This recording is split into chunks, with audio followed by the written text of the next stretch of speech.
A dominant display from the Raw Logistic Corps saw them canter to a comfortable 46 points to 13 win over the Royal Artillery in the final of the Women's Intercorps Championship.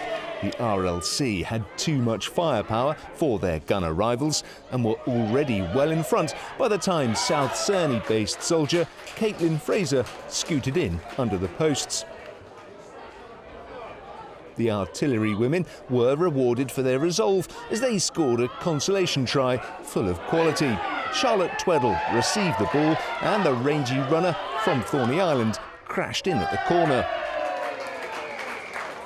But it was the RLC who deserved their moment in the sun, worthy women's winners for 2025.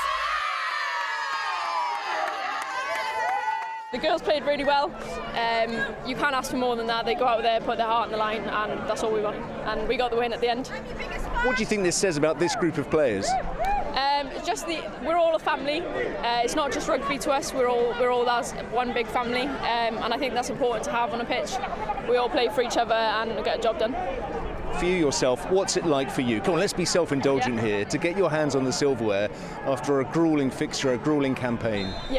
It's amazing in itself. Everyone wants to lift that trophy.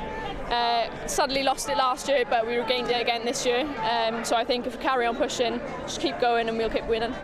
Meanwhile, the men's final featured a Royal Engineers side chasing a fourth successive Intercorps title up against the Infantry.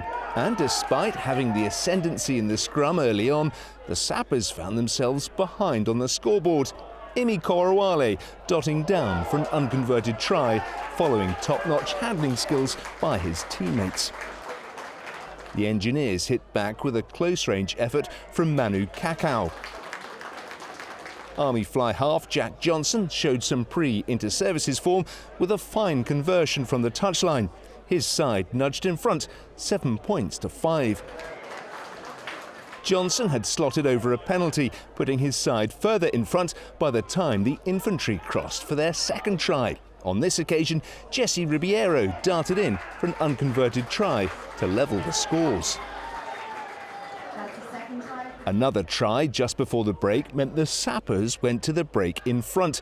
Matty Ayres was on hand to bulldoze over the line. The conversion would go wide, but the defending champions led 15-10. The second half, however, belonged to the Infantry. An earlier penalty had reduced the arrears before Onosivoro Nayagi dived in for a further 5 points to lead 18 points to 15. A fourth Infantry try soon followed. Lekima Ravuvu, who plays his club rugby for Ampthill, started the move. The ball was passed quickly out to the Infantry's other member of the Ampthill mob, Korowale. Once in the winger's hands, it was game over. His offload to Apriu Murateki saw the fleet-footed scrum half finish off a flowing converted try. With the shadows on the pitch lengthening, along with the odds of a Sappers comeback, it was the Infantry who wrapped up the scoring with a fifth and final try to put the game to bed.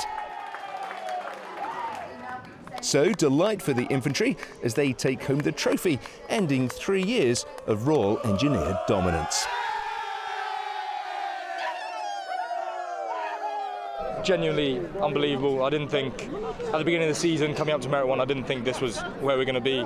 We were all happy to get to the finals, obviously not happy to come second place, but we were happy to get to the finals because it's not what we expected. It's been outstanding. It's been an outstanding season. I can't wait for the next one.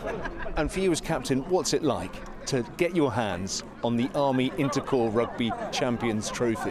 Yeah, it's fantastic. Obviously, know a few of the boys through other rugby. We're friends off the pitch, and it's then there's a bit of rivalry when we play against each other, whether it be the artillery, the RLC, or the engineers. It's always nice to get one up on them. But yeah, they've been fantastic today. The boys are all good guys, and it's disappointing to see them lose, but someone has to win, and it's nice that it's us. With the silverware secure, the sides savoured their victory. Julian Evans, BFBS Forces News, Aldershot.